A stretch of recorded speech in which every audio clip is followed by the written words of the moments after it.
नमस्कार दोस्तों, फीन दिशा पे आप सभी का स्वागत है। आज मैं आपसे एक ऐसा सवाल पूछने वाला हूं जो शायद आपने कभी खुद से पूछा ही नहीं। स्कूल में हमें सब कुछ सिखाया गया, पाइथागोरस थ्योरम, मुगल साम्राज्य, केमिकल इक्वेशन, लेकिन क्या किसी ने हमें यह सिखाया कि पैसा कैसे कमाया जाता है या फिर पैसा हमारे लिए कैसे काम करता है? जरा सोचिए, हम में से ज्यादातर लोग मिडिल क्लास परिवार से आते हैं। घर में बचपन से एक ही बात सुनते आए हैं, बेटा अच्छे से पढ़ लो, अच्छी नौकरी लग जाएगी तो जिंदगी सेट है। लेकिन क्या सच में सिर्फ नौकरी से जिंदगी सेट होती है? Rich versus middle class mindset फर्क कहाँ है? मान लीजिए दो बच्चे हैं। पहला बच्चा मिडिल क्लास फैमिली से है, उसे सिखाया गया पैसे बचाओ, एफडी करवाओ, रिस्क मत लो, सरकारी नौकरी मिल जाए तो जीवन सफल। दूसरा बच्चा ऐसे परिवार से है जहां बिजनेस की बातें होती है। वहां उसे सिखाया जाता है पैसा खर्च मत करो, इन्वेस्ट करो, एसेट खरीदो, कंपनी का हिस्सा बनो, पैसा तुम्हारे लिए काम करे। अब सवाल ये नहीं है कि कौन सही है, सवाल ये है कि हमने सिर्फ एक ही तरीका क्यों सीखा। मिडिल क्लास माइंडसेट क्या कहता है? सैलरी बढ़ाओ, खर्च संभालो, थोड़ा बचाओ। रिच माइंडसेट क्या कहता है? ओनरशिप लो, एसेट बनाओ, पैसा मल्टीप्लाई करो। दोनों पैसे कमाते हैं, लेकिन एक सिर्फ काम करता है, दूसरा सिस्टम बनाता है। Why most Indians only save but don't invest? Bharat में सेविंग कल्चर बहुत स्ट्रांग है। हम एफडी, गोल्ड, सेविंग्स अकाउंट, यही सब जानते हैं। क्यों? क्योंकि हमें डर सिखाया गया। स्टॉक मार्केट मतलब जुआ, बिजनेस मतलब रिस्क। लेकिन क्या आपने नोटिस किया है, महंगाई हर साल बढ़ती है। 1000 रुपए की वैल्यू 10 साल बाद वही नहीं रहती। अगर पैसा बैंक में पड़ा है और 4-5% बढ़ रहा है, लेकिन महंगाई 6-7% है, तो टेक्निकली आप अमीर नहीं, धीरे धीरे गरीब हो रहे हैं। किसी ने हमें ये इक्वेशन समझाई ही नहीं। Job security versus business ownership. अब एक सच्चाई सुनिए, आप 25 साल नौकरी करते हैं, हर दिन 8-10 घंटे काम करते हैं, सैलरी मिलती है, लेकिन आप किसके लिए काम कर रहे हैं? किसी कंपनी के लिए। और वो कंपनी किसके लिए प्रॉफिट कमा रही है? अपने मालिकों के लिए। मतलब आप कंपनी के लिए काम कर रहे हैं और कंपनी के मालिक आपके काम से पैसा कमा रहे हैं। अब इमेजिन कीजिए, अगर आप भी उस कंपनी के छोटे से मालिक बन जाए तो? अगर आप एम्प्लॉय होने के साथ साथ ओनर भी बन जाए तो? यही वो माइंडसेट है जो हमें कभी नहीं सिखाया गया। पैसा कैसे काम करता है? पैसा दो तरीके से काम करता है। आप पैसे के लिए काम करते हैं, पैसा आपके लिए काम करता है। पहला तरीका हम सब जानते हैं, नौकरी। दूसरा तरीका इन्वेस्टमेंट, ओनरशिप, बिजनेस। जब आप किसी अच्छे बिजनेस का हिस्सा बनते हैं तो उस बिजनेस की ग्रोथ आपकी ग्रोथ बन जाती है। लेकिन प्रॉब्लम यह है, हमें बचपन से सिर्फ अर्निंग सिखाई गई, लर्निंग नहीं। हमने कभी यह समझने की कोशिश ही नहीं की कि पैसा आता कहां से है और बढ़ता कैसे है। दोस्तों, यही सवाल इस किताब की शुरुआत करता है। अगर पैसा कमाना इतना जरूरी है तो आखिर पैसा असल में आता कहां से है? क्या वो नौकरी से आता है? क्या वो बिजनेस से आता है? या फिर किसी और सिस्टम से? अगले चैप्टर में हम जानेंगे पैसे की असली फैक्ट्री क्या है। तो वीडियो को अंत तक जरूर देखिएगा, क्योंकि आज जो समझ आएगा वो शायद आपकी पूरी फाइनेंशियल सोच बदल दे। अब जरा असली गेम शुरू करते हैं। आपने कभी सोचा है पैसा आखिर आता कहां से है? सैलरी भी कहीं से आती है, प्रॉफिट भी कहीं से आता है, और उस कहीं का नाम है बिजनेस। जैसा कि लेखक पीटर लिंच अपनी किताब लर्न टू अर्न में समझाते हैं, शेयर मार्केट कोई जादू नहीं है, ये असल में बिजनेसेस की दुनिया है। अगर आप बिजनेस समझ गए तो इन्वेस्टिंग अपने आप समझ आ जाएगी। चलो इसे एक कहानी से समझते हैं। मान लीजिए आपका एक दोस्त है, राहुल। राहुल ने नौकरी छोड़कर मोहल्ले में समोसा और चाय की छोटी सी दुकान शुरू की। शुरुआत में सबने मजाक उड़ाया, नौकरी छोड़ दी, पागल हो गया क्या? लेकिन राहुल ने कैलकुलेशन किया था।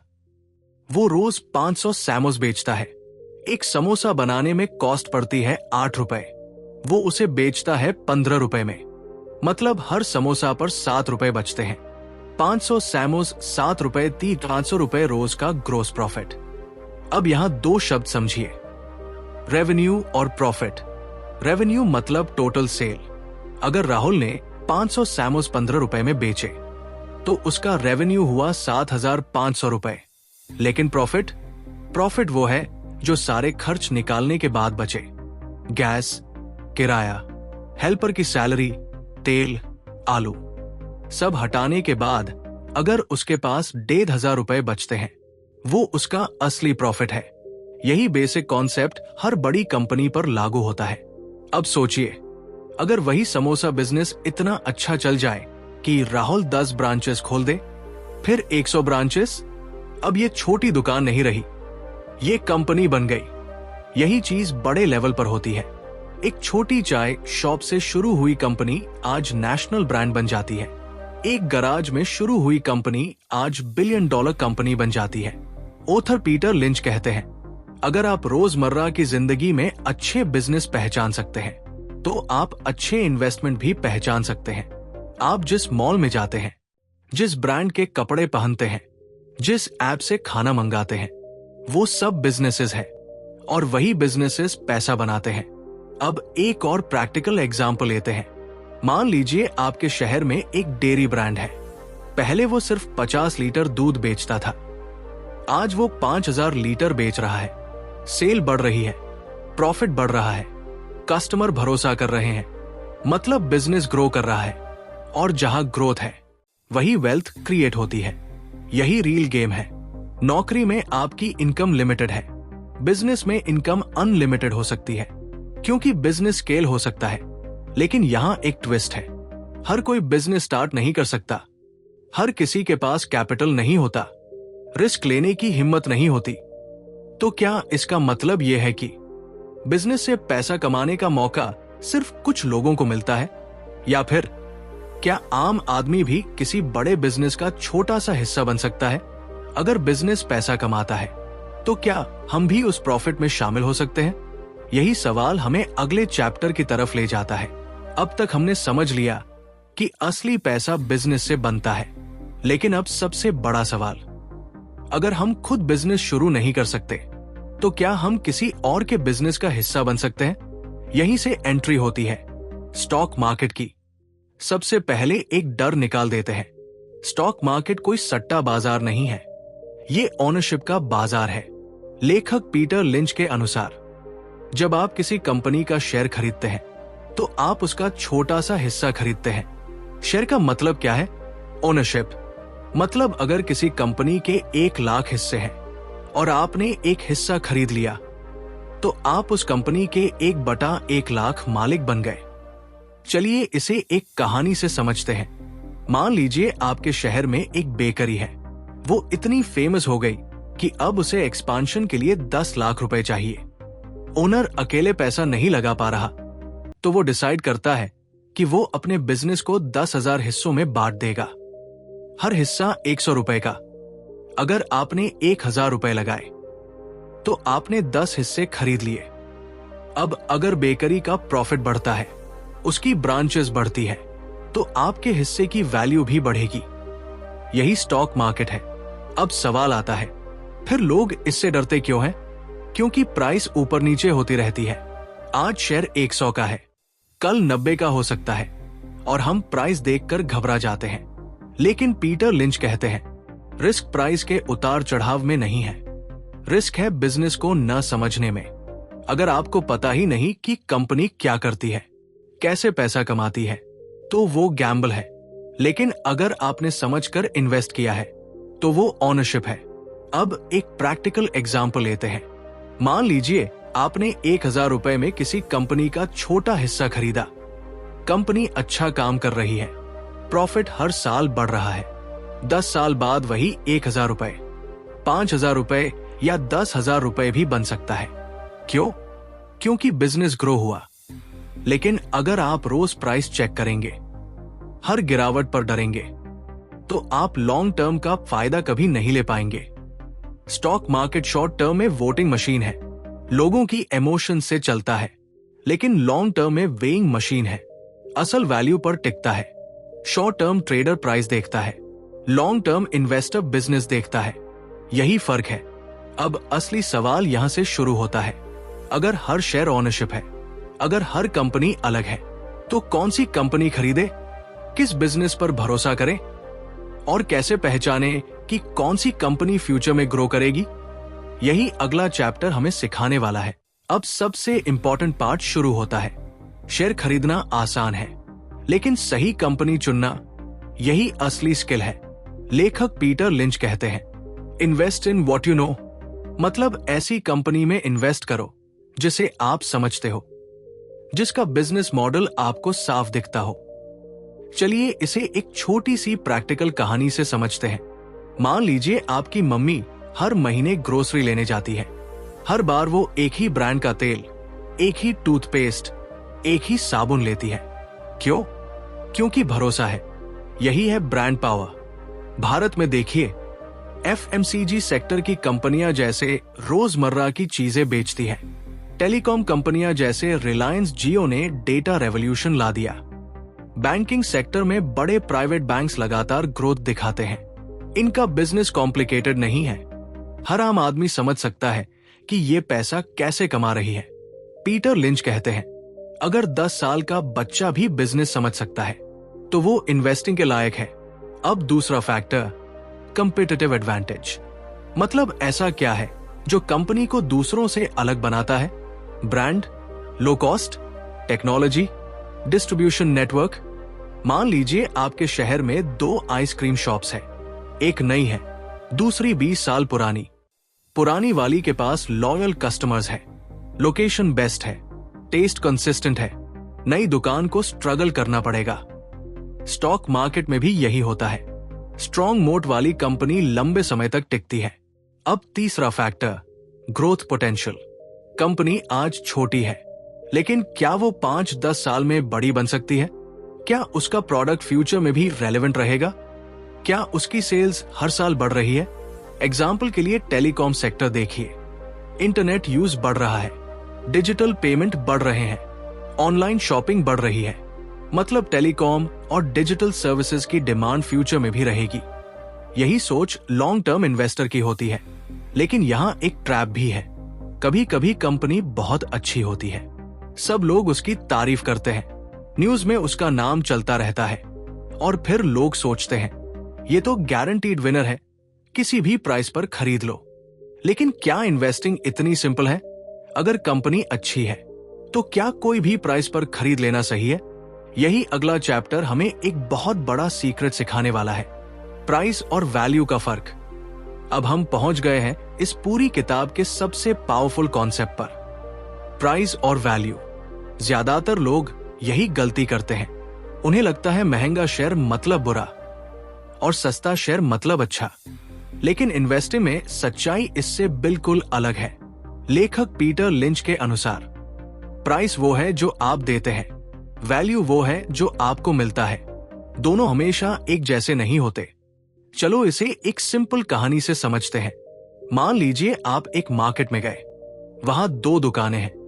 पहली दुकान 2000 रुपए में एक जूता बेच रही है, दूसरी दुकान वही क्वालिटी का जूता 800 रुपए में बेच रही है।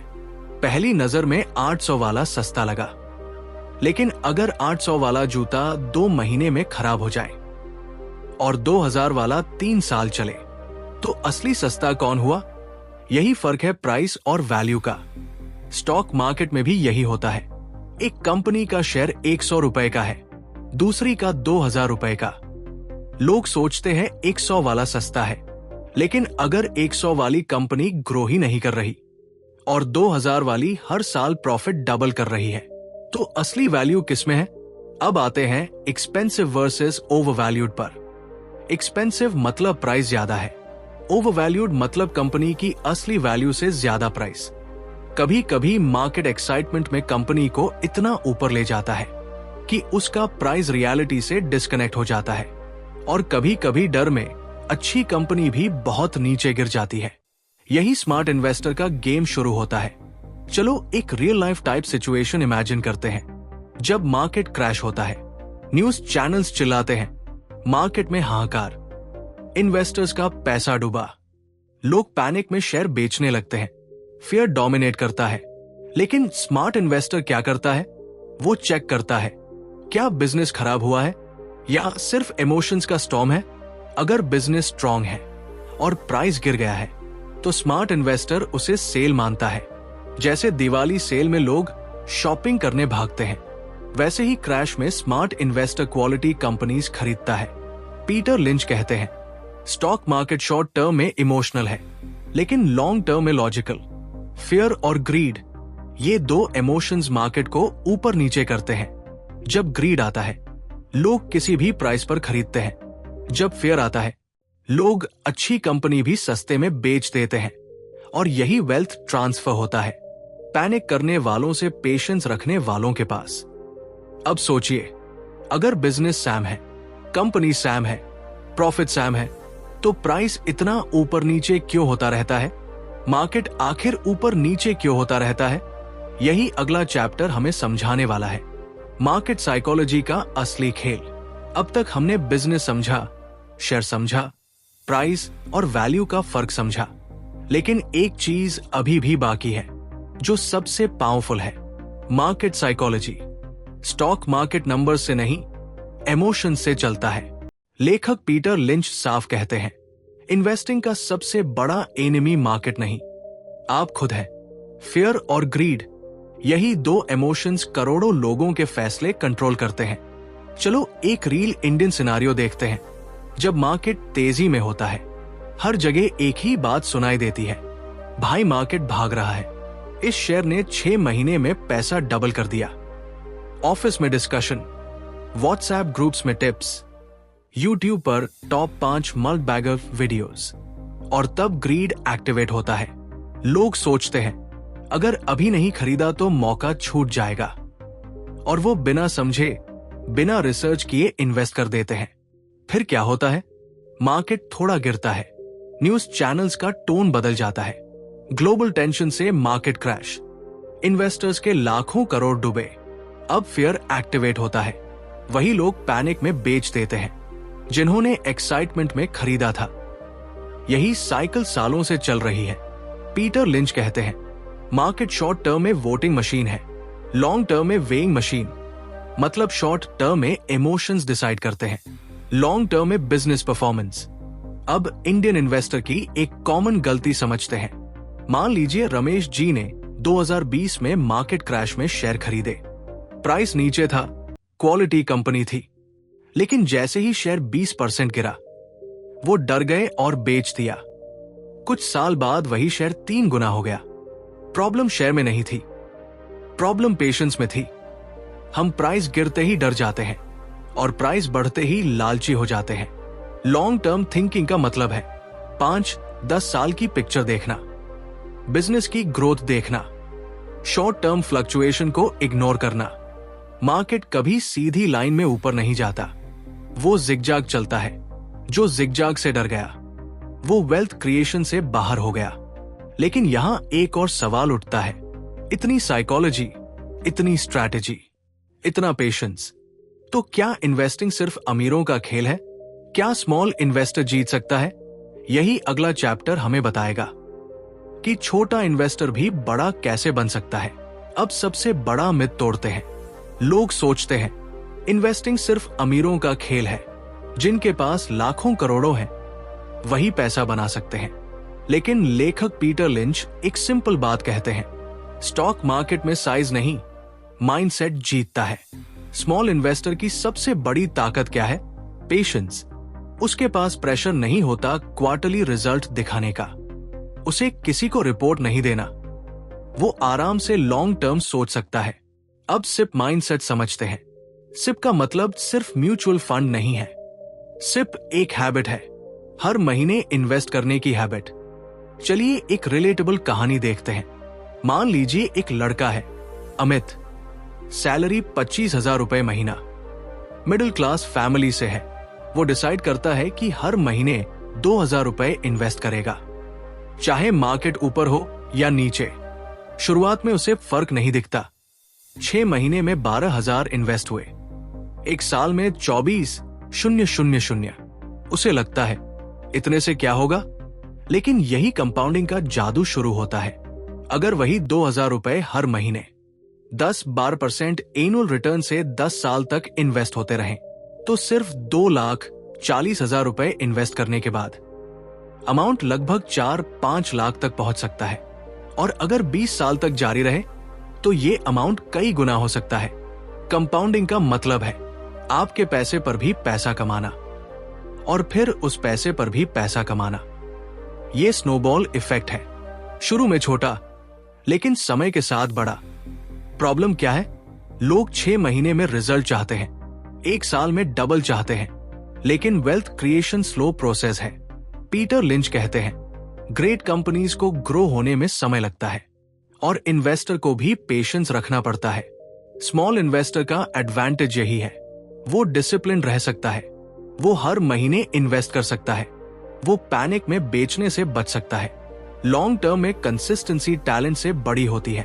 अब जरा इमेजिन कीजिए, अगर आप आज से हर महीने 2,000 से 3,000 रुपए इन्वेस्ट करना शुरू करें, डिसिप्लिन के साथ, पेशेंस के साथ, तो 10 साल बाद आपकी जिंदगी कैसी दिखेगी? क्या आप सिर्फ सैलरी पर डिपेंडेंट रहेंगे या आपके पास एक ऐसा एसेट होगा जो क्वाइटली आपके लिए काम कर रहा होगा? अब हम इस पूरी जर्नी के आखिरी और सबसे पावरफुल लेसन पर पहुंच गए हैं, रियल वेल्थ फॉर्मूला। इस किताब लर्न टू अर्न का कोर मैसेज क्या है? सिंपल सा, वेल्थ कमाने से पहले वेल्थ को समझो।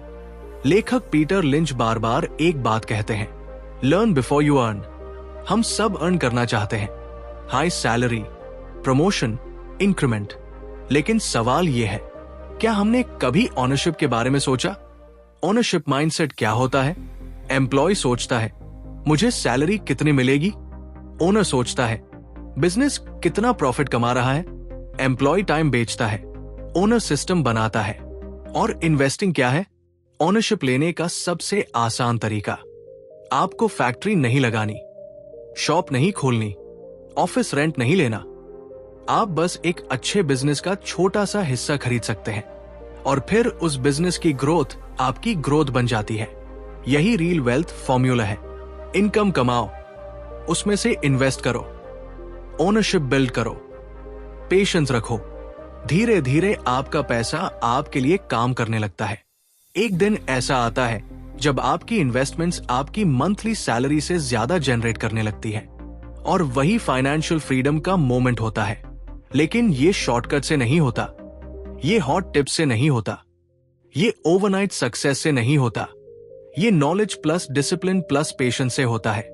अब आखिरी सवाल मैं आपसे पूछना चाहता हूं, आप नौकरी कर सकते हैं, लेकिन क्या आप मालिक बनना चाहेंगे?